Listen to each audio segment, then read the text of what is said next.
Hello, everybody. My name is Dr. Michael Atkin, and welcome to the Tech Leaders Lounge.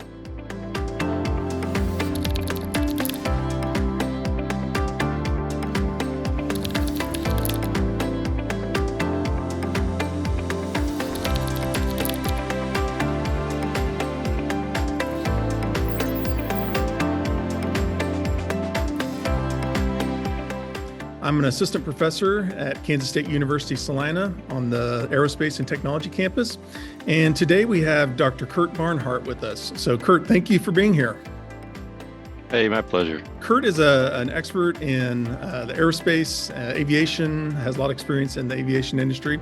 And today we're going to talk about advanced air mobility, which is a really exciting area in the aerospace and aviation industries. Kurt, what's the big news in advanced air mobility? There certainly is a lot of news these days. You know, once Google and some of the other service providers find out what you're interested in, they kind of funnel all of that your way. And so that's about all that's in my news feed anymore. And so a lot of excitement. I think it's just it's fairly early in the public awareness phase, so there's a lot of people just kind of tuning in to the possibility. And so, you know, it just like with any technology that's new, there's a lot of interest. There's a lot of push in that direction. A lot of money is flowing.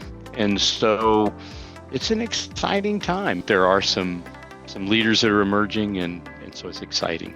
Yeah.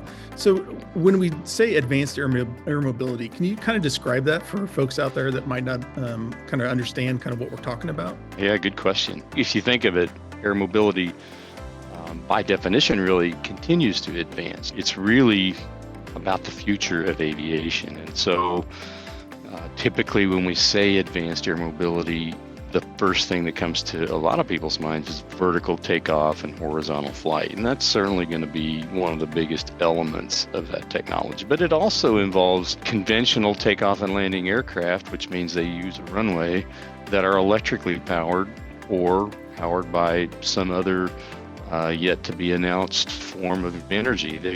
Pratt & Whitney, one of the largest aircraft engine manufacturers, just announced that they have successfully run one of their turbine engines on hydrogen. Innovation abounds these days, and so it's really cool. Yeah. So I know one of the things that usually comes up anytime we're talking about aviation is the safety issues that might arise. What kind of things have you been working on involving like safety of this type of aircraft? Yes, certainly these vehicles are designed to be safer. That's the goal. The FAA has opened up some of the regulatory straps or reins, if you will, with the understanding that there will be an increase in safety levels and not a decrease in safety levels. And so if we do happen to see a decrease in safety level, we're going to see some pullback in terms of what the FAA approves in terms of technology. So safety is a big part of it. Designing in redundant systems. There's a host of different technologies that are available. I mean, parachutes have been around for a long time, but they've started putting them on airplanes 20 years ago, actually more than that. So when the FAA certifies a technology, safety is the number. It's all about safety. So once they get that stamp, it'll be a safe way to travel. I've seen a lot of testing over in Europe in some of these vertical takeoff type aircraft. What's the latest news here, like in the United States? Are we starting to see some companies doing some testing on these like air taxis and things like that? Yeah, certainly testing for sure, and even as close as down in Wichita, you know, quite a bit of activity that's ramping up. And so the United States is more established, and so it's a slower pathway to get integrated into the airspace here, but there are companies that are in the certification pipeline. We expect certification any day.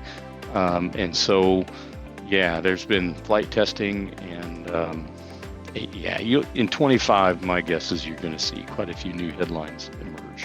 Yeah. So what excites you the most with this technology, this industry, and where do you see us maybe in the next 10 years? We're certainly going to see more of this technology. I think the exciting thing is, to me, to be able to transport people more flexibly, more sustainably in terms of cost, being able to see the technologies come on board that are cleaner, they're easier to work with. They're certainly not problem-free at this point. We're still working out those bugs, and we have some distance to go, but it's happening every day. It just seems like there's a new announcement. So that's, to me, it's the innovation and the opportunity to see something new. Well, thank you, Kurt, for spending some time with us. I really appreciate it. Yeah, my pleasure. My pleasure. Let's kind of keep our eyes to the sky and keep your ear to the news and see how this technology develops. I think it'll be exciting. All right. Thanks for tuning in to the Technology Leaders Lounge, and we'll see you all later.